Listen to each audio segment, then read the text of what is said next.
Bienvenue dans ce nouvel épisode consacré à une réforme majeure en droit familial au Québec. Aujourd'hui, nous allons parler de la loi numéro 56, adoptée en 2024, qui réforme le droit de la famille et introduit un nouveau régime juridique, l'union parentale. Je suis Maître Benrouayen Nawal, avocate spécialisée en droit familial et membre du barreau du Québec depuis l'année 2006, avec plus de 19 ans d'expérience. J'ai accompagné de nombreuses familles dans la gestion de leurs droits et obligations juridiques. Cette réforme change profondément le statut de conjoint de fait ayant un enfant commun. Elle leur confère des droits et des obligations similaires sur certains points à ceux des couples mariés ou unis civilement. Dans cet épisode, je vais vous expliquer ce que prévoit la loi numéro 56, son impact sur les familles québécoises et ce que vous devez savoir si vous êtes concerné par cette nouvelle législation. Qu'est-ce que l'union parentale? La loi numéro 56 introduit un nouveau concept juridique au Québec, l'union parentale.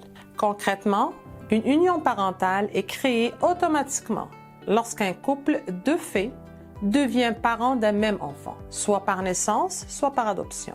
Important, contrairement au mariage ou à l'union civile, les conjoints de fait n'ont pas besoin de signer un contrat ou de faire une déclaration officielle à cet effet. L'union parentale s'impose d'elle-même dès qu'un enfant est en jeu, mais avec quelques exceptions. Une union parentale ne peut pas se former si l'un des conjoints est déjà marié ou en union civile ou parentale avec une autre personne. Elle prend fin en cas de séparation, de décès ou si l'un des conjoints se marie ou forme une autre union. Cette nouveauté vise à protéger les familles, en particulier les conjoints qui auraient pu être désavantagés par l'absence de cadre légal ou dans une union de fait. Alors maintenant, quels sont les impacts juridiques de l'union parentale? L'instauration de l'union parentale entraîne plusieurs obligations légales pour les conjoints. Et notamment, il y a la constitution d'un patrimoine, on appelle ça un patrimoine d'union parentale qui est créé. Certains biens deviennent communs, même s'ils appartiennent à un seul des conjoints. Cela inclut la résidence familiale, les meubles du ménage, en général, ça va être les meubles qui ornent la résidence familiale, et les véhicules qui sont utilisés par la famille et pour la famille. Alors, partage des biens en cas de séparation. Maintenant, en cas de rupture, la valeur du patrimoine d'union parentale est divisée à part égale entre les conjoints. Il est possible d'exclure certains biens du patrimoine par un acte notarié, droit de résider dans le logement familial. Même si le domicile appartient à un seul conjoint, l'autre peut demander une attribution exclusive d'usage en cas de séparation. Donc, un des conjoints peut rester même si le logement il appartient à l'autre conjoint. Droit à une prestation compensatoire. Donc, si l'un des conjoints s'est appauvri pendant l'union en contribuant à l'enrichissement de l'autre conjoint, il peut demander une compensation financière, monétaire devant le tribunal. Un point essentiel par contre, le juge peut ajuster le partage pour éviter des injustices, notamment en cas d'union de courte durée ou de mauvaise foi d'un des conjoints. Maintenant, pour les droits successoraux, le conjoint survivant peut hériter. Avant la loi numéro 56, un conjoint de fait n'avait aucun droit à l'héritage sans testament de l'autre conjoint.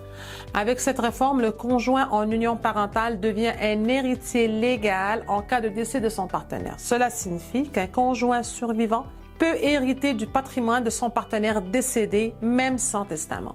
Le droit successoral du conjoint parental est reconnu au même titre qu'un conjoint marié ou uni civilement. Mais attention, si vous souhaitez que vos biens soient répartis autrement, il est impératif de rédiger un testament clair et précis à cet effet. Maintenant, qu'en est-il de la pension alimentaire pour enfants? La loi numéro 56 prévoit également des modifications importantes concernant la pension alimentaire pour enfants. Désormais, les conjoints de fait peuvent établir le montant d'une pension alimentaire sans passer devant un juge. Comment? Grâce au service administratif de rajustement des pensions alimentaires, ce qu'on appelle communément le SARPA, géré par la Commission des services juridiques, et c'est un service qui est gratuit. Pourquoi c'est une bonne nouvelle? Cela simplifie les démarches pour les parents qui se séparent. Cela évite des frais judiciaires inutiles et réduit les conflits. Cela évite également un processus judiciaire. Maintenant, quelles sont les mesures contre les abus et la violence judiciaire? La réforme met en place des protections renforcées contre les abus judiciaires. Si une partie abuse des procédures qui vise à harceler ou à intimider son ex-conjoint, le juge a l'obligation de lui imposer des dommages et intérêts. Le tribunal tiendra compte de l'historique des procédures, notamment si elles sont répétitives ou abusives pour protéger les conjoints et les enfants. Ça, c'est un point qui est nouveau. Autre point important, c'est que les juges sont encouragés à gérer un même dossier de divorce ou séparation du début ou à la fin pour assurer une meilleure cohérence dans les décisions. Quels sont les choix possibles pour les couples déjà parents avant 2025? Juin 2025 notamment. La loi entre en vigueur le 30 juin 2025. Pour les conjoints qui sont déjà parents d'un même enfant avant cette date, il est possible de choisir d'adhérer au régime de l'union parentale en signant un acte notarié. Les conjoints peuvent également se soustraire aux règles du patrimoine d'union parentale par un accord signé devant un notaire. Alors, si vous êtes concerné, il est essentiel de consulter un avocat pour comprendre vos droits et options. Conclusion, la loi numéro 56 est une réforme majeure qui vient protéger les conjoints de fait ayant un enfant commun en leur offrant des droits similaires aux couples mariés. À retenir, une union parentale est automatique dès qu'un couple de fait a un enfant qui est né ou adopté suite à cette union. Le patrimoine familial est partagé en cas de séparation. Le conjoint survivant peut hériter sans testament du conjoint décédé. Les pensions alimentaires peuvent être calculées hors tribunal. Les abus judiciaires sont mieux encadrés. Si vous êtes concerné par cette réforme, prenez le temps de bien vous informer. Un avocat peut vous aider à comprendre vos droits, obligations. Options pour adapter votre situation juridique en conséquence. Vous avez des questions sur votre situation? Contactez-nous.